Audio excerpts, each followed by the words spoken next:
So here's a blood pressure monitoring smartwatch, right? Yep. Right here with Omron. Hi, so who are you? So Jeff Ray, Executive Director of Product Strategy at Omron. And what is this device? So this is our HeartGuide device, and what this does is it's essentially a wearable blood pressure monitor. It's the only FDA-cleared home blood pressure monitor that's wearable. Essentially, we've taken a normal blood pressure monitor, shrunk it down into something that's wearable. And we launched this, we announced it at CES last year, and we launched it about 11 months ago. We've had great success with it. A lot of good consumers telling us how they've used this in their daily life. But we realized that the device itself is only part of the solution. Really, the mobile application is the other component to the device.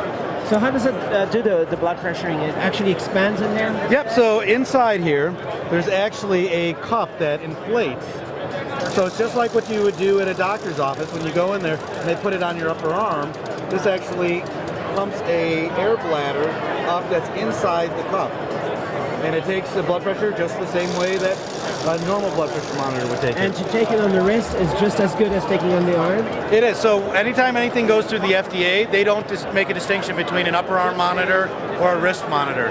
However, that being said, if you are going to use a wrist monitor, you must be at heart level.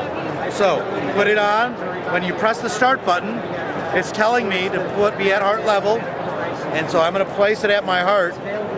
And that's when it's going to start to inflate. You do that many times in a day, right? Yes, I do. Because you're demonstrating.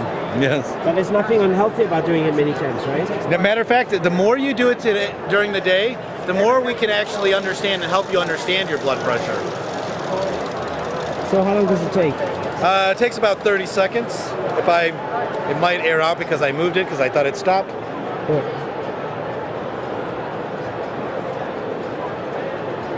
So this year we also FDA means accurate. Yeah, so the FDA just reviews the clinical data that we have.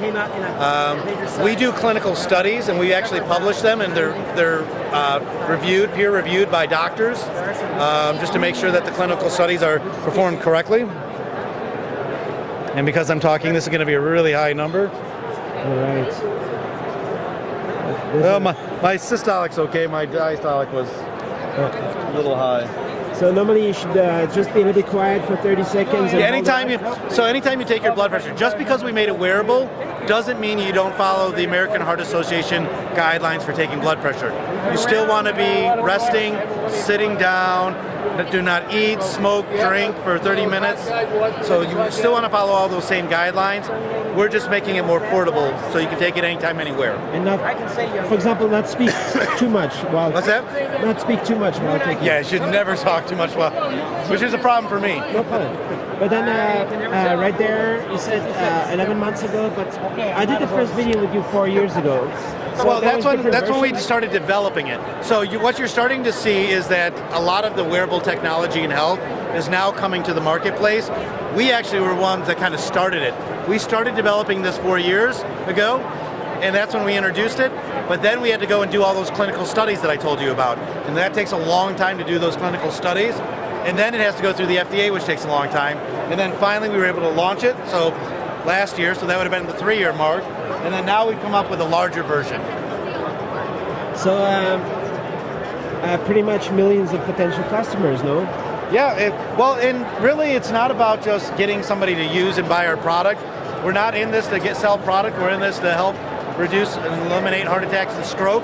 So that's why we actually have these devices. It's also why we have this new device too, it's part of it too. It's actually a connected pill cap. So the number one reason why people have hypertension is because they're not compliant on medication. So we want to be people to understand when to take their medication. So when you use this and this together, along with the mobile application, so now you can actually see the days in which I took my medication and days where I skipped it. And I can then do a report that I can send to my doctor. This actually takes a second or two to generate. But now this report will get something that can be sent to my doctor. As it generates. Cell signal is bad in here. Okay, so here's the report. And what it's telling me is that there's my blood pressure trend, but then here's my medication trend. So now my doctor can look at this and say, is my blood pressure high because the medication is not working, or is it because I'm not taking it because of side effects or cost? So that's something that the doctor needs to know so that they can figure out, do I put you on something with less side effects or cost effective, or maybe I've just got you on the wrong medication. It's a really big deal. It is a really big deal. So because otherwise the doctor's just guessing a lot. It takes a doctor sometimes over a year, and sometimes never, to find the right combination of medication for you to be controlled. With this now, between this and this, the doctor knows if I put you on a medication, is it actually having the results that I want it to have? So you just need this and this. Yep. And you don't need this anymore. It's a different, bigger thing. That one's actually a little bit different because it's got an EKG built into it. Can you hold? So what is this one? So this is the first blood pressure monitor that actually has not only blood pressure but EKG built into it. So I'm going to set it down just for a little bit because I got to do this. So when I'm taking my blood pressure, if I put my fingers on this, it's going to give you a EKG. Now, similar to what a doctor would look at if he were to do one in his office. A little different, but the same type of thing. It's not FDA, no? Yes, this is FDA cleared. Also. Yes. So this is part of a partnership with a LiveCore. So you'll see there's the LiveCore name down here on the pads. They actually are doing the EKG part of it, where Omron is handling the blood pressure part of it. So it's to do with kind of like algorithms, figuring out the heart rate. Yep, so they're analyzing the EKG signals and doing the interpretation, and Omron is doing the blood pressure. And the thing is there's about 6 million people that are diagnosed with AFib, but we know that number is likely much higher than that, but it's hard to diagnose. In the U.S. Just in the U.S. Just in the U.S. And we know that number is likely many, many times higher than that, but it's difficult to diagnose. So we know there's about 25 million people monitoring their blood pressure. So if we build the EKG into the blood pressure monitors, hopefully we can find those undiagnosed people with AFib. Nice. And what's the price? So on this one is $199. And this? So this one is $499. And a little pill?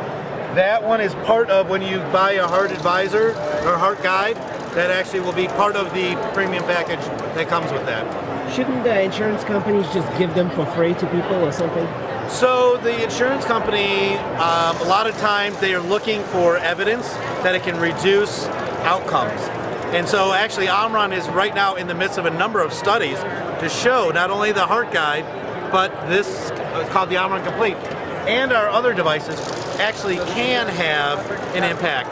And actually recently, the Center for Medicaid Services are reimbursing for people that participate in a program that uses blood pressure monitors. Is that a government organization? That is, yeah. So that's so Medicare and Medicaid is run by the CMS, Center for Medicaid Services.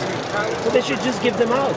They'd save a lot of money, no? So they're still looking for more evidence. It can go to hundreds of thousands of dollars on somebody who needs to. I do think it is trending that way, but just like everything else, there's got to have the evidence there for everybody to feel comfortable on just handing something out. So. And this is really a no-brainer. Do you want to? It's great to have your blood pressure monitoring with you all the time. Yeah. It changes everything. Your blood pressure changes from second to second, and so just because you're normal in the morning doesn't mean that you're normal at night. And actually, a lot of people who take their medication, it'll only protect you for like half a day. So knowing what your blood pressure is in the morning, in the middle of the day, at night, after the meal, even while you're sleeping, that'll be kind of the next evolution is how do we take your blood pressure while you're sleeping? It's not going to wake you up? Well, that'll be companies like us to develop something that won't wake you up. And it's important for people who have diabetes. So, diabetes and hypertension go hand in hand. I think about 85% of people who are diabetic are also hypertensive. So if you are diabetic, I highly, highly recommend you have a blood pressure monitor.